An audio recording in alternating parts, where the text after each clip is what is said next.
এই সিনেমার গল্প কোনো লেখকের কল্পনা থেকে লেখা নয়, বরং সেই ব্যক্তির বাস্তব জীবনের কাহিনীর উপর ভিত্তি করে তৈরি, যিনি সত্যিই প্রিটোরিয়া জেল থেকে পালাতে সক্ষম হয়েছিলেন। সিনেমাটি শুরু হয় ১৯৭৮ সাল থেকে।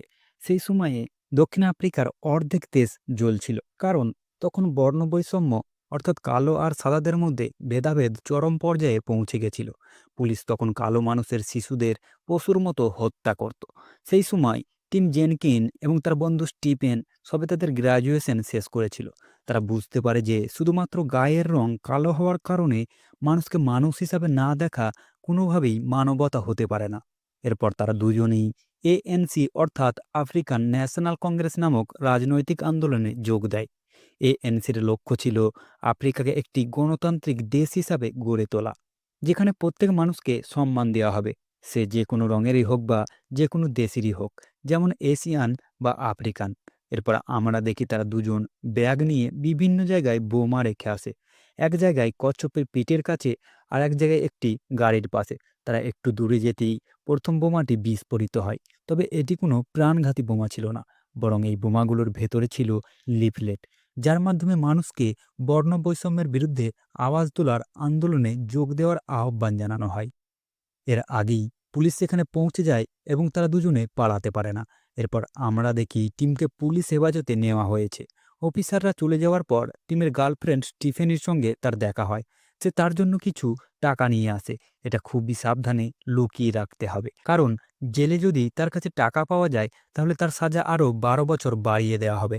আর সে কোনোভাবেই আপিল করবে না, কারণ টিম কোনো ফ্যাসিস্ট বদমাস বিচারকের কাছে ক্ষমা চাইতে রাজি নয়।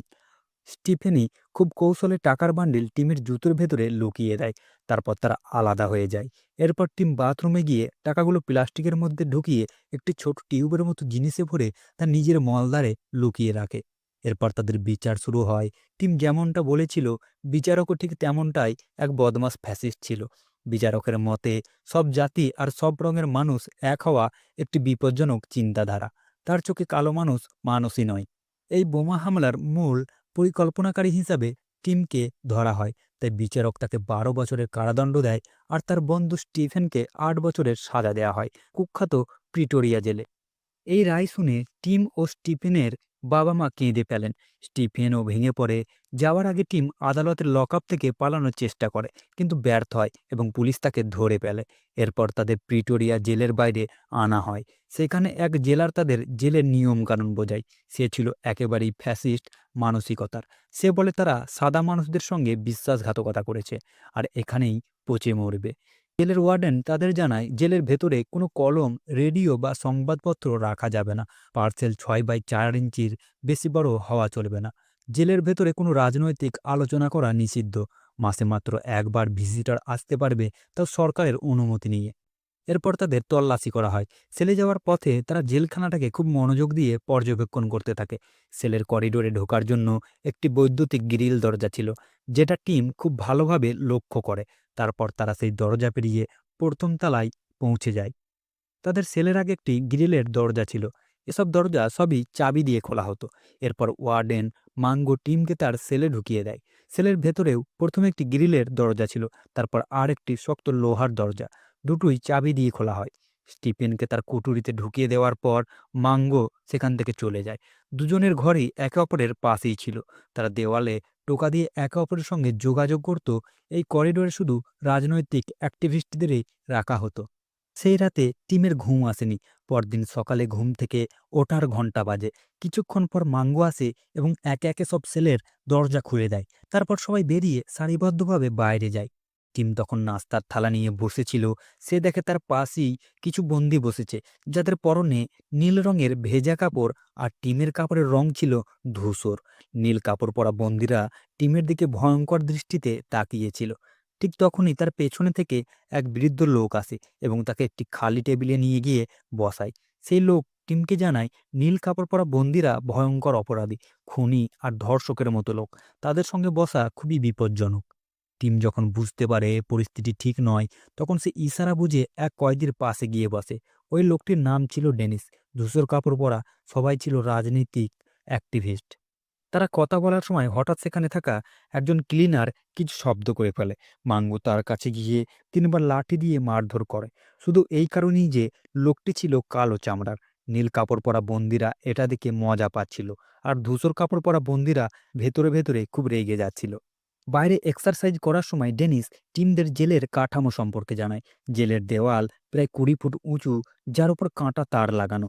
চারিদিকে সার্চ লাইট বসানো, যা রাত থেকে সকাল পর্যন্ত চালু থাকে। দেওয়ালে বন্দুকধারী প্রহরী মোতায়েন থাকে, যারা গুলি করতে একটু দ্বিধা করে না। ডেনিস বলে, কোনো দিক দিয়েই পালানো সম্ভব নয়। যদি পালানোর চেষ্টা করা হয়, শেষ পর্যন্ত আবার জেলেই ফিরে আসতে হবে। তার মতে এখান থেকে পালানো অসম্ভব। আজ পর্যন্ত কেউ সফল হয়নি। যারা চেষ্টা করেছে তারা সবাই মারা গেছে। তখন লিওনার্ডো নামে এক বন্দী তাদের কথাবার্তা শুনছিল। সে এসে বলে, ডেনিস আসলে নতুন বন্দীদের ভয় দেখায়, তাই সে তার কথা গুরুত্ব দেয় না। লিওনার্ডো জানায়, বেশিরভাগ পালানোর চেষ্টা ব্যর্থ হলেও ইতিহাসে অনেক কিছুই প্রথমবার ঘটে।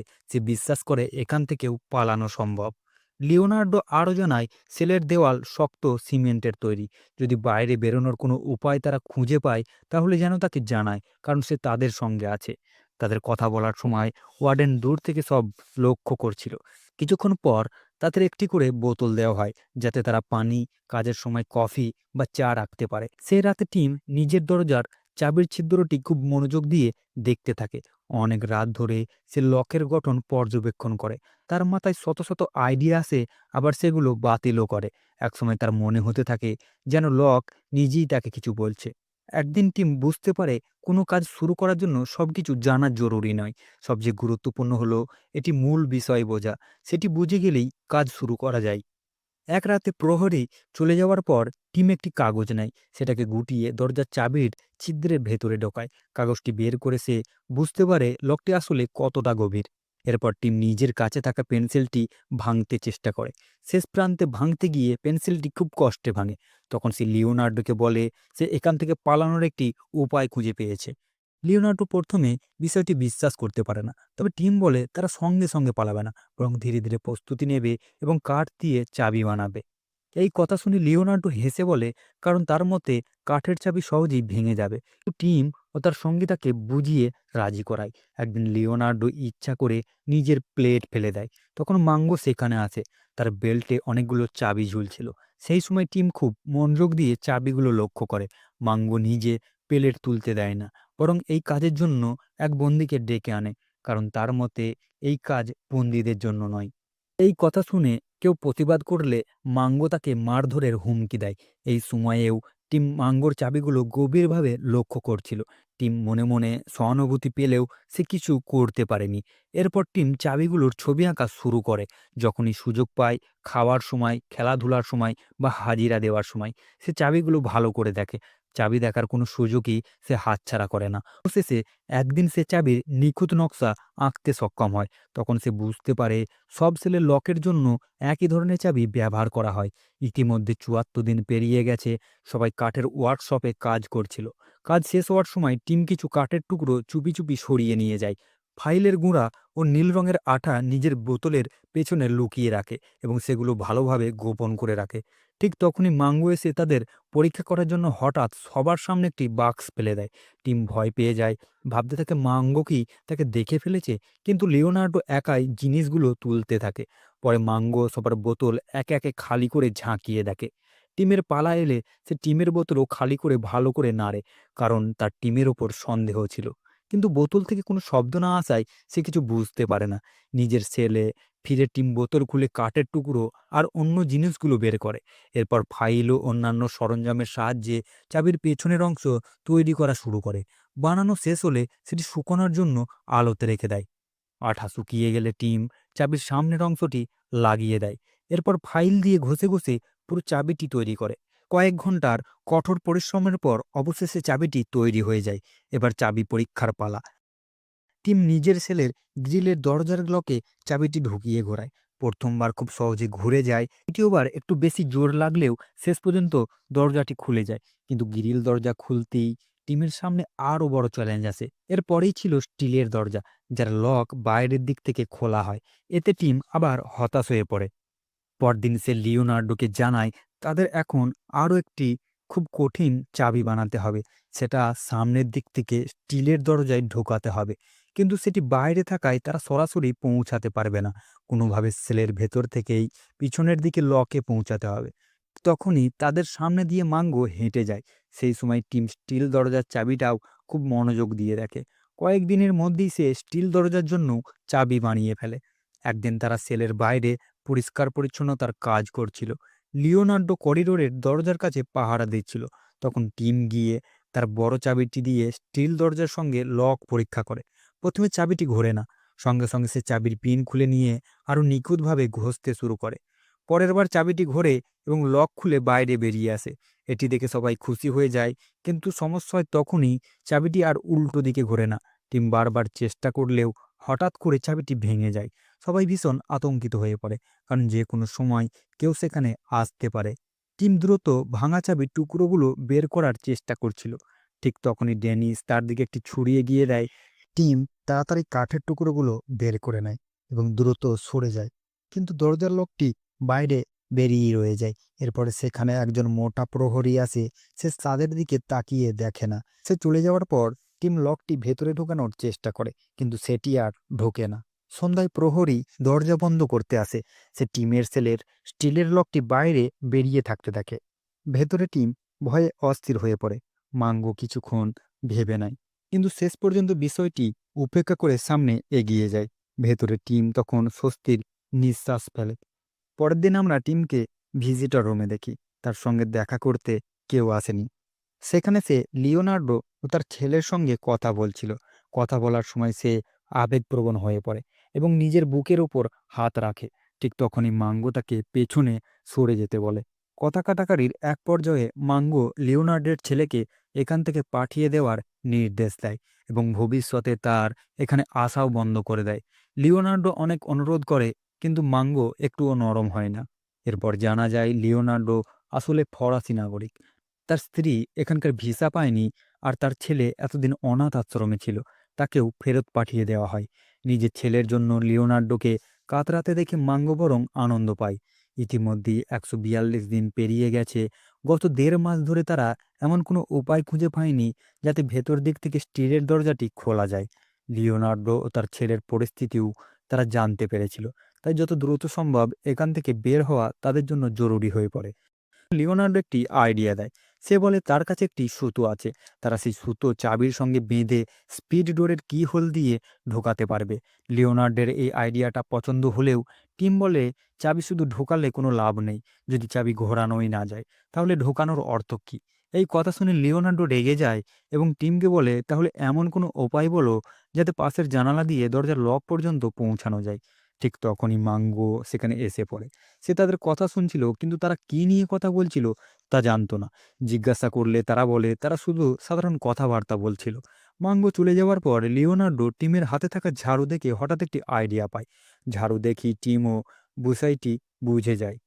এরপর তারা বাইরে গিয়ে স্টিলের দরজার কিহোল থেকে পাশের জানালার দূরত্ব মাপে, কিন্তু ঝাড়ুটি সেখানে পৌঁছানোর জন্য একটু ছোট হয়ে যায়। তবে এটা কোনো বড় সমস্যা ছিল না। তারা সহজেই বড় ঝাড়ু জোগাড় করতে পারবে। একদিন ওয়ার্কশপে কাজ করার সময় টিম এমন একটি যন্ত্র দেখে যেটা এক হাতেই কাঠ কেটে দেয়। সেটি দেখে তার মাথায় নতুন আইডিয়া আসে। সে সঙ্গে সঙ্গে একটি কাঠের টুকরো নেয় এবং তাতে দুটি ছিদ্র করে। তারপর ঝাড়ুর ডান্ডায় সেটি শক্ত করে লাগিয়ে দেয়। এক পাশে ঝাড়ুর মাথা শক্ত করে বেঁধে দেয়, আর কাঠের অন্য ছিদ্রে চাবিটি ঢুকিয়ে ধরে ঘোরানোর চেষ্টা করে। তখন কাঠের টুকরো ঘোরে, কিন্তু চাবিটি ঠিকমতো ঘোরে না। এরপর টিম একটি টুথব্রাশে পাতলা তার লাগায়। তারপর আয়নার সাহায্যে বাইরে থেকে কিহোল পর্যন্ত পৌঁছানোর চেষ্টা করে। কিছুক্ষণ চেষ্টা করার পর চাবিটি কিহোলে ঢুকে যায়, কিন্তু ঘোরে না। এরপর টিম চাবিটিকে আরেকটু পরিবর্তন অর্থাৎ মডিফাই করে এবং আবারও চেষ্টা করে। এবার সেটি ঠিকমতো ঢুকে যায়, চাবি ঘোরে এবং লকও খুলে যায়। এতে টিম খুব খুশি হয়। কিন্তু চাবিটি বের করার সময় হঠাৎ করে সেটি নিচে পড়ে যায়। টিম ভীষণ আতঙ্কিত হয়ে পড়ে। চাবিটি তার সামনেই পড়েছিল, আর ঠিক তখনই সে কারো আসার শব্দ শুনতে পায়। সে সঙ্গে সঙ্গে নিজের কাছে থাকা ডান্ডাটি টেনে নেয় এবং চুইংগামের সাহায্যে চাবিটিকে ডান্ডার সঙ্গে লাগানোর চেষ্টা করে। প্রথমে চাবিটি একটু ওপরে ওঠে, কিন্তু চুইংগাম আর চাবি দুটোই আবার পড়ে যায়। তবে কিছুটা ধৈর্য আর বারবার চেষ্টা করার পর অবশেষে চাবি আর চুইংগাম ডান্ডার সঙ্গে লেগে যায়। এরপর টিম খুব সাবধানে চাবিটি ভেতরে টেনে নেয় এবং স্বস্তির নিঃশ্বাস ফেলে। এটা ছিল খুব ভীষণ টেনশন ভরা মুহূর্ত। পরদিন সকালে টিম উত্তেজনায় ভরা মন নিয়ে খাবার খাচ্ছিল। সে লিওনার্দোকে জানায় যে সে ভেতর দিক থেকে দুটো দরজা খুলতে সক্ষম হয়েছে। প্রথমে লিওনার্দো বিশ্বাস করতেই পারে না, সে একেবারে হতভম্ব হয়ে যায়। এরপর তিনজনই এই সাফল্য ভাগ করে নেয়। পরবর্তী সময় গার্ড সেখানে ছিল না। কেউ খাবার নিয়ে আসে, কিন্তু তার ভেতরে কাঠের টুকরো ছিল, যেগুলো টিম মাটির নিচে পুঁতে রাখে। দেওয়ালের অন্য পাশের রাস্তায় কিছু শব্দ পাওয়া যাচ্ছিল। এই সময় মাঙ্গো তাদের কথা বলতে দেখছিল। সে করিডোরে গিয়ে জিজ্ঞাসাবাদ করে এবং পরে টিমের কাছে এসে বলে যে সে তার জন্য খাবার এনেছিল, যদিও এটি তার ডিউটির মধ্যে পড়ে না। এরপর সে হুমকি দিয়ে চলে যায়। সামনেই ডেনিস ছিল। সে জানায় যে ওয়ার্ডেন সব গার্ডদের খুব বকাঝকা করেছে, তাই এখন সবাই ভীষণ সতর্ক। সে আরও বলে টিম যদি যা পরিকল্পনা করছে তা বাস্তবায়ন করে এবং ধরা পড়ে, তাহলে তার সাজা আরও 25 বছর বেড়ে যাবে। তার চাইলে এই মুহূর্তে তাকে গুলি করে মারাও হতে পারে, কারণ এখানে থাকা স্নাইপাররা একেবারে মানসিকভাবে বিকৃত। ডেনিসের মনে হচ্ছিল টিম যদি পালাতে ব্যর্থ হয়, তাহলে তার প্রতিটি কাজের প্রভাব সবার উপর পড়বে, কারণ এখন তারা সবাই একই আন্দোলনের অংশ। টিম ডেনিসের সাহায্য চায়। রাতে টিম চুপি চুপি সেল থেকে বেরিয়ে আসে। সে করিডোরে গেটের চাবি বানিয়ে ফেলেছিল, কিন্তু সামনে আরও অনেক দরজা ছিল। পরদিন বাকি সবার সঙ্গে টিম ও লিওনার্ডের তর্ক শুরু হয়, কারণ তারা জানতো না সামনের কতগুলি দরজা বাকি আছে। এই কথা শুনে লিওনার্ডো খুব রেগে যায়। সে বলে তার 20 বছরের সাজা হয়েছে, এর মধ্যে সে 5 বছর জেলে কাটিয়ে ফেলেছে, অথচ তাকে নিজের ছেলের সঙ্গে মাত্র 3 মিনিট দেখা করতেও দেওয়া হয় না। এখন তাদের কিছু করতেই হবে। আবার তর্ক শুরু হয়, কিন্তু ডেনিস সবাইকে শান্ত করে। সে বলে তারা সবাই একই পক্ষে আছে, তাই নিজেদের মধ্যে ঝগড়া করার দরকার নেই। ইতিমধ্যে 206 দিন পেরিয়ে গেছে। ইশারায় পোটলাকের মাধ্যমে টিম খবরের কাগজ আনায়, আর একইভাবে সে সিগারেট ও সাবানও চায়। এদিকে লিকুড ডিউটি ছিল বাইরের সেলের কাছে। সেখানে নতুন বন্দীদের পোশাক বদলানো হতো। সে সুযোগ বুঝে নতুন বন্দীদের পোশাক নিজের কাপড়ের ভেতরে পরে বাইরে বেরিয়ে আসে। একদিন টিম যখন পোটলাকের কাছ থেকে খবরের কাগজের কথা জিজ্ঞাসা করছিল, মাঙ্গো তাদের ইশারা করতে দেখে ফেলে। পরে টিম ময়লা ফেলতে বাইরে যায় এবং চুপি চুপি চুইংগামের সাহায্যে সাবান ও সিগারেট লুকিয়ে রেখে ডাস্টবিন থেকে খবরের কাগজ নিয়ে আসে। এভাবে 296 দিন কেটে যায়। একদিন ডেনিস টিমের চশমা নিয়ে আসে, কারণ সে নতুন একটি চশমা বানিয়েছিল। কিন্তু সেদিনই মাঙ্গো টিমকে একটা ভয়ঙ্কর খবর দেয়। সে জানায় সেই কালো ভালুক অর্থাৎ পোটলাককে ফাঁসি দেওয়া হয়েছে। সে নিষ্ঠুর আনন্দ নিয়ে বর্ণনা করে কিভাবে ফাঁসির দড়িতে ঝুলে পোটলাক ছটফট করছিল। এই কথা শুনে টিম ভীষণ রেগে যায়, কিন্তু সে কিছুই করতে পারে না। সে নিজের পরিবারের ছবির দিকে তাকিয়ে তার করা প্রতিশ্রুতির কথা মনে করে। সে আর সময় নষ্ট করবে না। সে রাতে টিম এবং লিওনার্দো তাদের সাজা কাটিয়ে জেল থেকে পালানোর জন্য প্রস্তুত হয়। এরপর তারা করিডোরে পৌঁছায়। সেখানে সবুজ রঙের একটি আলো জ্বলছিল। তাদের সামনেই নিচে নামার সিঁড়িও ছিল। তারা খুব আস্তে নিঃশব্দে পা ফেলে নিচে নামতে থাকে। টিম প্রথম চাবিটি লাগিয়ে সেটি খোলার চেষ্টা করে, কিন্তু চাবিটি কাজ করে না। তখন টিম দ্বিতীয় চাবিটি বের করে। এই সময় টিমের ভীষণ ঘাম হচ্ছিল। তার ঘামের কয়েক ফোঁটা মেঝেতে পড়ে যায়। সে দ্বিতীয় চাবি দিয়ে লক খোলার চেষ্টা করতে থাকে। ঠিক তখনই তারা কারো পায়ের শব্দ শুনতে পায়। সঙ্গে সঙ্গে টিম আস্তে করে চাবিটি বের করে পিছিয়ে দেয়। তারা দেখতে পায় কারো ছায়া আসছে, কারণ সেই মোটা গাড্ডি তাদের দিকেই আসছিল। দুজনেই দ্রুত সিঁড়ির নিচে থাকা একটি আলমারির ভেতরে ঢুকে পড়ে, কিন্তু ভেতর থেকে দরজা আটকে রাখার জন্য স্ক্রুটি খুবই ছোট ছিল। লিওনার্দো কোনো মতে সেটি ধরে রেখেছিল। গার্ড গ্রিলের গেট খুলে এগিয়ে আসছিল। ঠিক তখনই লিওনার্ডোর হাত থেকে আলমারির দরজাটি বিড়ায় খুলে যাচ্ছিল। তবে সৌভাগ্যবশত সেটি অল্প একটি খুলেছিল। দুজনেই গার্ডের ছায়া দেখতে পাচ্ছিল, কিন্তু সৌভাগ্যক্রমে সে আলমারির দিকে নজর না দিয়ে সিঁড়ি বেয়ে উপরে উঠতে থাকে। তারা তার পায়ের শব্দ শুনতে থাকে। গার্ড চলে যেতেই দুজনেই আলমারি থেকে বেরিয়ে আবার সামনে এগিয়ে যায়। পরবর্তী ব্রিগেডের আগে আরেকটি সুরক্ষিত দরজা ছিল। তারা সেখানে গিয়ে চাবি ব্যবহার করে। এবার চাবিটি একেবারে নিখুঁতভাবে কাজ করে। এটা দেখে লিওনার্দো ভীষণ খুশি হয়। এরপর সামনে ছিল একটি বিশেষ গ্রেডের দরজা। টিম সেখানে পরের চাবিটি ব্যবহার করার চেষ্টা করে। ঠিক সেই সময় উপরে গার্ড সব সেল পরীক্ষা করছিল। তারা নিজেদের বিছানার নিচে বালিশ রেখে এসেছিল, যেন দূর থেকে মনে হয় তারা কম্বল মুড়িয়ে ঘুমাচ্ছে। গার্ড শেষ সেলটি চেক করার পর ডেনিস জোরে জোরে হেসে ওঠে। সেই হাসির শব্দ টিম আর লিওনার্দো শুনে বুঝে যায় এটা একটি সংকেত। তারা সঙ্গে সঙ্গে ফিরে যাওয়ার সিদ্ধান্ত নেয়। তারা একে একে গেটগুলো বন্ধ করতে করতে আবার সেই আলমারিতে গিয়ে লুকিয়ে পড়ে। গার্ড আবার নিচে নামে, কিন্তু গ্রিল গেটের কাছে সে মেঝেতে কিছু পানির ফোঁটা দেখতে পায়। সে চারপাশে তাকাতে থাকে। আলমারির ভেতরে টিম খুব কষ্টে দাঁড়িয়েছিল। তার পুরো ওজন একটি বাক্সের ওপর ছিল, কিন্তু গার্ড বেশি কিছু না ভেবে সেখান থেকে চলে যায়। আর চলে যাওয়ার পর দুজন আবার বেরিয়ে আসে এবং চুপচাপ উপরে ফিরে যায়। টিম চাবিগুলো খুলে নিজের কাছে রেখে দেয়। সেখানে সে টুথব্রাশ সহ আরও অনেক কিছু জিনিস লুকিয়ে রাখতো। এরপর সকাল হয়। মাঙ্গোর সঙ্গে ওয়ার্ডেনও টিমের সেলে আসে। টিম তখনও ঘুমাচ্ছিল। ওয়ার্ডেন তাকে জাগিয়ে জিজ্ঞাসা করে সে কি অসুস্থ নাকি এখনো ঘুমিয়ে আছে। সে বলে প্রতিটি ঘন্টার সঙ্গেতে তার কাজ করা উচিত। ঘুম থেকে ওঠার ঘন্টায় ওঠা, খাবারের সময় খেতে যাওয়া। টিম বারবার সরি বলতে থাকে, কিন্তু ওয়ার্ডেনের তার উপর সন্দেহ হয়। তার মনে হয় টিম সকালে ঘুমাচ্ছিল কারণ সে রাত জেগেছিল। ওয়ার্ডেন তাকে জিজ্ঞাসা করে সে রাতে কি করছিল। টিম শুধু ক্ষমা চাইতেই থাকে। শেষে ওয়ার্ডেন তাকে বাইরে যেতে বলে। বাইরে দেখা যায় সব সেল পরীক্ষা করা হচ্ছে। লিওনার্দো চিৎকার করছিল কারণ গার্ডরা তার ছেলেকেও সেখানে থাকতে দিচ্ছিল না। ওয়ার্ডেন নিজেই টিমের সেল পরীক্ষা করে। সে টিমকে ভেতরে ডাকতে বলে। তার হাতে একটি বই ছিল, যেটা আর সেখানে রাখতে দেওয়া যাবে না। হঠাৎ তার হাত থেকে টিমের মগ পড়ে যায়। যখন সে প্রথমে টিমের বাবা মায়ের ছবি দেখতে পায়, এতে টিম খুব ভয় পেয়ে যায়, কারণ চাবি বানানো কাঠের টুকরোগুলো সেখানেই পড়েছিল। ওয়ার্ডেন সেগুলো তুলে নিয়ে টিমকে জিজ্ঞাসা করে এগুলো কি। টিম নিজেকে সামলে বলে এগুলো ছবি রাখার জন্য বানানো। সে ছবিটি ভেতরে রেখে দেখায়। ওয়ার্ডেন এটাকে খুব বোকা আইডিয়া বলে মনে করে। এরপর সে মগের পেছনের দিকে দেখে, কিন্তু টিম সেখানে দড়ি বেঁধে সবকিছু ঝুলিয়ে রেখেছিল। ওয়ার্ডেন বলে টিম নাকি জিনিসপত্র একদম মেয়েদের মতো গোছায়। হাতে ঝাড়ু নিয়ে এসে টিমকে জিজ্ঞাসা করে কোথাও কিছু ভুল হয়েছে কিনা, আর যদি কিছু ভুল হয়ে থাকে সে তা খুঁজে বের করবে। আরে বোকা, সব তো তোর হাতেই আছে। এই বলে ঝাড়ু হাতে নিয়ে সে চলে যায়। তার চলে যাওয়ার পর টিম কষ্ট করে নিজেকে শান্ত করে। এখন আপনার মনে হতে পারে ওয়ার্ডেন এতটা বোকা কিভাবে হতে পারে যে সে চাবিগুলো চিনতে পারল না। আসলে বিষয়টি খুবই সহজ। এখানে সিনেমা দেখার আগে আপনি কি কখনো ভেবেছিলেন কোনো বন্দি জেলের দরজার চাবি নিজেই বানিয়ে পালাতে পারে, তাও আবার কাঠের চাবি বানিয়ে? তাহলে ভাবুন ১৯৭৫ সালের কোনো ফ্যাসিস্ট জেলের কিভাবে এমন কিছু পরিকল্পনায় করতে পারত। এখন টিমের অবস্থা ধীরে ধীরে খারাপ হতে শুরু করে, কারণ তার প্যানিক অ্যাটাক অনেক বেড়ে গিয়েছিল।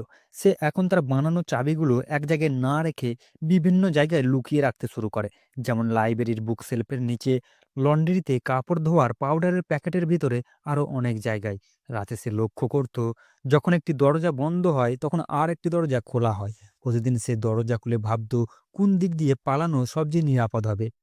এভাবেই অনেক দিন কেটে যায়। এই সময়ের মধ্যে টিম অনেক রকম ছদ্মবেশের পরিকল্পনাও বানিয়ে ফেলে। ইতিমধ্যেই ৪০৪ দিন পেরিয়ে গেছে। একদিন টিম ডক্টরকে দেখায়। ডক্টর বলে তার দাঁত তুলতে অস্ত্রোপচার করতে হবে এবং এর জন্য তাকে জেলের বাইরে নিয়ে যেতে হবে। মাঙ্গো তাকে বাইরে নিয়ে যায়। ভেতরে ঢোকার জন্য একটি তৃতীয় গেট ছিল, আর বাইরে যাওয়ার জন্য শেষ একটি ইলেকট্রিক গেট। এরপর ছিল একটি সাদা দরজা, আর তারপরে একেবারে শেষ দরজা। আসলে এটি ছিল জেলের পিছনের দিকে রাস্তা।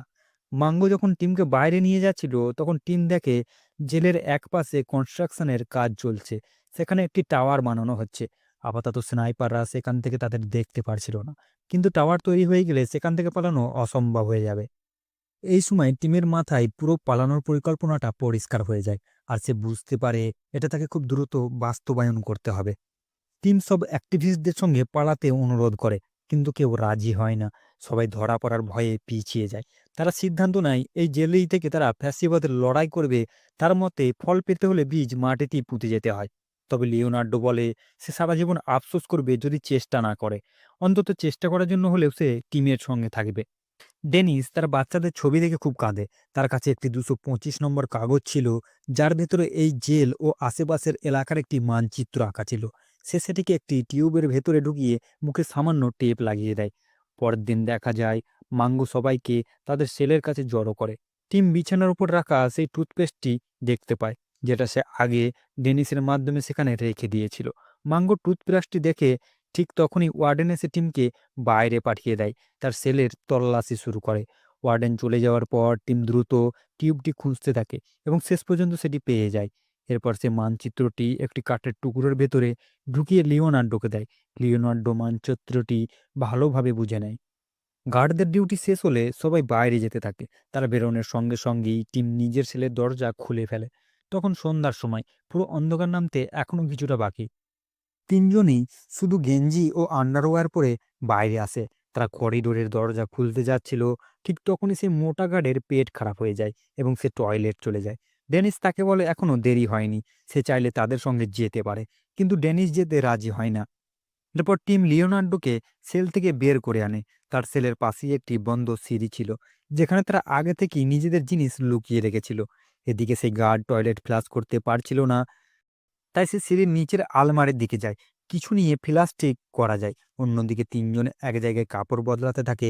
আলমারির দরজায় তারা একটি পিন লাগিয়ে রেখেছিল, যাতে দরজাটি বন্ধ থাকে, কিন্তু সেই পিনটি হঠাৎ পড়ে যায়। গার্ড সেটি দেখে ফেলে। তিনজন এখন গার্ডের ইউনিফর্ম পরে করিডোরের গ্রিল গেটের কাছে আসে, কিন্তু তখনই তারা গার্ডের পায়ের শব্দ শুনতে পায়। সে চলে যেতেই তারা দরজা খুলে নিচে নামে, কিন্তু নিচে নামার সঙ্গে সঙ্গেই গার্ড আবার ফিরে আসছিল। এই তিনজন আবার সেই আলমারির ভেতরে ঢুকে পড়ে। তারা জানতো না গার্ড একটু আগেই সেখান থেকে কিছু নিয়ে গেছে। আলমারির ভেতরে ঢোকার পর তারা দেখে সেই পিনটিও আর নেই। গার্ড যে কোনো মুহূর্তে ফিরে আসতে পারে, তাই টিম কোনো রকমে আলমারির দরজাটি হাত দিয়ে চেপে ধরে রাখে। গার্ড জিনিস নিয়ে ফিরে আসছিল, ঠিক তখনই ওপরে ডেনিস নিজের সেলের লাইট জ্বালায়। শর্ট সার্কিট হয়ে পুরো জেলের আলো নিভে যায়। গার্ড তখন আলমারির একেবারে কাছে পৌঁছে গিয়েছিল, কিন্তু ডেনিস জোরে জোরে চিৎকার করে তাকে ওপরে ডাকতে থাকে। এটা তাদের আগেই বানানো পরিকল্পনা ছিল, গার্ডকে আলমারি থেকে দূরে সরানোর জন্য। একজন নয়, একে একে আরও বন্দীরা চিৎকার শুরু করে। গার্ড তখন আলমারির ঠিক সামনে দাঁড়িয়েছিল, আর টিম খুব কষ্ট করে দরজাটি ধরে রেখেছিল। এত চিৎকার শুনে গার্ডকে বাধ্য হয়েই ওপরে যেতে হয়। এইভাবে তিনজন অল্পের জন্য ধরা পড়া থেকে বেঁচে যায়। গার্ড চলে যেতেই তারা সঙ্গে সঙ্গে আলমারি থেকে বেরিয়ে আসে এবং দ্রুত সেই ফিল্ডের দিকে এগিয়ে যায়। এর আগে সে মোটা গার্ডটি কেভিনের কাছে ছিল। সে তখনও দরজা খুলে তার কাছেই ছিল। এরপর আরেকটি গ্রিলের গেট পেরিয়ে একটি ইলেকট্রিক দরজা ছিল। লিওনার্দো আবার ফিরে যায়, কারণ ইলেকট্রিক দরজার সঙ্গে অ্যালার্ম লাগানো ছিল। সেটি শুধু বোতাম চাপলেই খোলা যাবে, না হলে অ্যালার্ম বেজে উঠবে। বোতামটি ছিল সেই গার্ডদের মাঝখানে। টিম প্রথম দরজাটি খুলে রেখে অপেক্ষা করতে থাকে। কয়েক সেকেন্ডের মধ্যেই ইলেকট্রিক দরজাটি খুলে যায় এবং সঙ্গে সঙ্গে লিওনার্দো ফিরে আসে। তারা দরজাটি আবার লক করে দেয়। এখন তাদের সামনে আরেকটি বড় দরজা ছিল। টিম বলে এর জন্য আলাদা একটি চাবি আছে, কিন্তু লিওনার্ডের মনে হয় হয়তো অন্য কোনো চাবি লাগবে। এই নিয়ে দুজনের মধ্যে সামান্য তর্কও হয়। টিম তার কাছে থাকা কোনো চাবি দিয়ে দরজাটি খুলতে পারে না। এরপর লিওনার্দো নিজের কাছে থাকা চাবি দিয়ে দরজাটি খুলে ফেলে। সে টিমকে জানায় এই লক খুলতে হলে চাবি পুরো ভিতরে ঢুকিয়ে ভালোভাবে ঘোরাতে হবে। এরপর ছিল একেবারে শেষ দরজা। বাইরে তাকাতেই তারা দেখে গেট এখনো খোলা, আর সেখান দিয়ে রাস্তা দেখা যাচ্ছে। ওটাই ছিল তাদের স্বাধীনতার পথ। তিনজন একে অপরকে জড়িয়ে ধরে। এরপর টিম শেষ দরজাটির লক খুলতে চাবি লাগাতে শুরু করে, কিন্তু সব চাবি ব্যবহার করেও লকটি খুলছে না। সবাই খুব আতঙ্কিত হয়ে পড়ে, কারণ এত কাছে এসে তারা এই জায়গায় প্রথমবার আটকে গেল। লিওনার্দো সবচেয়ে বেশি উত্তেজিত হয়ে পড়ে। টিম বলে তাদের আবার ফিরে যেতে হবে এবং এই দরজার জন্য নতুন চাবি বানাতে হবে, কিন্তু লিওনার্দো মরতে রাজি, তবুও ফিরে যেতে রাজি নয়। ঠিক তখন লিওনার্দো খেয়াল করে দরজার লকটি একটি কাঠের ফ্রেমের ভেতরে বসানো। সে একটি লোহার রড দিয়ে সেই ফ্রেম ভাঙতে শুরু করে। এটি দেখে টিম খুব ভয় পেয়ে যায়, কারণ এতে অনেক শব্দ হচ্ছিল। সে লিওনার্দোকে থামতে বলছিল এবং নিজে ভেতরে গিয়ে পরিস্থিতি দেখার কথা বলে। তবে সেই মোটা গার্ড শব্দটি শুনতে পায়নি, কারণ শব্দ করিডোরের দিকে যাচ্ছিল। টিম ফিরে এসে দেখে দরজার ফ্রেম প্রায় ভেঙে গেছে এবং লকটি স্পষ্ট দেখা যাচ্ছে। তাই সে লিওনার্দোকে কাজ চালিয়ে যেতে বলে। ৫-১০ বার আঘাত করার পর লকটি বেরিয়ে আসে এবং দরজাটিও খুলে যায়। এরপর তিনজন দ্রুত কাপড় ও জুতো পরে প্রস্তুত হয়ে নেয়। তারপর ধীরে ধীরে দরজাটি খুলে বাইরে বের হয়। গেটটি তাদের থেকে খুব বেশি দূরে ছিল না। সাবধানে এগোতে গিয়ে তারা দেখে একজন স্নাইপার সেই দিকেই আসছে। ঠিক সময়ে টিম তাকে দেখে ফেলে এবং তিনজনই একটি দেওয়ালের আড়ালে লুকিয়ে পড়ে। তারা চুপচাপ তাদের দিকে নজর রাখে। সে চলে যেতেই প্রথমে টিম বের হয়, তারপর বাকি দুজন। এরপর তারা সিদ্ধান্ত নেয় কোন দিকে যাবে। তারা রাস্তার দিকে এগিয়ে যায়। টিম দেখে বাইরের এক গার্ড কারোর সঙ্গে কথা বলছে। তিনজন মাথা নিচু করে এগিয়ে যেতে থাকে। সামনে দিয়ে দুজন গার্ডও চলে যায়, কিন্তু তাদের মনোযোগ অন্যদিকে ছিল। এইভাবেই তারা জেল থেকে অনেক দূরে বেরিয়ে যায়। পর তারা একটি ট্যাক্সি স্ট্যান্ডে পৌঁছায়, যেখানে সাদা মানুষের ট্যাক্সি আলাদা ছিল আর কালো মানুষের ট্যাক্সি আলাদা। তিনজন নিজেদের সংযত রেখে একটি কালো ট্যাক্সির ড্রাইভারের কাছে যায়। টিম তার কাছে থাকা সব টাকা দিয়ে ড্রাইভারকে চলতে বলে। ড্রাইভার প্রথমে অন্য ট্যাক্সির দিকে তাদের যেতে বলে, কিন্তু টিম তাকেই যেতে বলে। এরপর তারা ট্যাক্সিতে উঠে সেখান থেকে চলে যায়। পরদিন সকালে মাঙ্গো সবাইকে জাগিয়ে সেলগুলো দরজা খুলতে শুরু করে। প্রথম সেলটি ছিল টিমের। কিছুক্ষণ অপেক্ষা করার পরও টিম বাইরে না আসায় তাকে জাগাতে মাঙ্গো তার সেলের ভেতরে ঢোকে। কিন্তু যখনই সে তাকে মেরে জাগানোর চেষ্টা করে তখনই দেখে বিছানায় কেউ নেই। সে আতঙ্কিত হয়ে বাইরে বেরিয়ে আসে। সঙ্গে সঙ্গে সে নিচে দৌড়াতে থাকে, কারণ এই ঘটনার জন্য তার চাকরি চলে যেতে পারে। অন্যদিকে সব বন্দীরা হাসছিল, কারণ তারা সফল হয়ে গেছে। এরপর আমাদের দেখানো হয় সেই সময়টা যখন তারা ট্যাক্সিতে ছিল। শহরের বাইরে বেরোতেই তিনজন জোরে চিৎকার করে ওঠে, আর তাদের চোখে জল ছিল। লিওনার্দো চাবিটি নিজের কাছে রেখে দেয়, তবে তার চোখেও জল ছিল। এরপর আমাদের জানানো হয় দক্ষিণ আফ্রিকায় ইতিহাসের সবচেয়ে বড় অনুসন্ধান অভিযান চালানো হয়েছিল। তো তারা সীমান্ত পেরিয়ে প্রথমে মোজাম্বিক, তারপর তানজানিয়া হয়ে লন্ডনে পৌঁছে যায়। লন্ডনে গিয়ে তিনজন আবার সেই আন্দোলনে যুক্ত হয় এবং বর্ণবৈষম্যের বিরুদ্ধে তারা লড়াই চালিয়ে যায়। ১৯৯১ সাল পর্যন্ত দক্ষিণ আফ্রিকায় সাধারণ ক্ষমা ঘোষিত না হওয়া পর্যন্ত তারা সবাই পলাতক হিসাবেই পরিচিত ছিল। ২২ বছর কাটানোর পর ১৯৮৫ সালে মুক্তি দেওয়া হয় ডেনিসকে, এবং সে তার পরিবারের সঙ্গে মিলিত হয়। তাদের পালিয়ে যাওয়ার পর টিমের বান্ধবী নীলকে ৯ দিনের জন্য জেলে রাখা হয়েছিল। এরপর টিম আর কখনো তার সঙ্গে দেখা করতে পারেনি। দীর্ঘ চেষ্টা ও সংগ্রামের পর অবশেষে ১৯৯২ সালে দক্ষিণ আফ্রিকা ও অন্যান্য দেশেও বর্ণবৈষম্যের অবসান ঘটে। আর ১৯৯৪ সালে এএনসির নেতা নেলসন ম্যান্ডেলা দক্ষিণ আফ্রিকার প্রথম কৃষ্ণাঙ্গ রাষ্ট্রপতি নির্বাচিত হন। এর সঙ্গেই এই কাহিনীর সমাপ্তি ঘটে।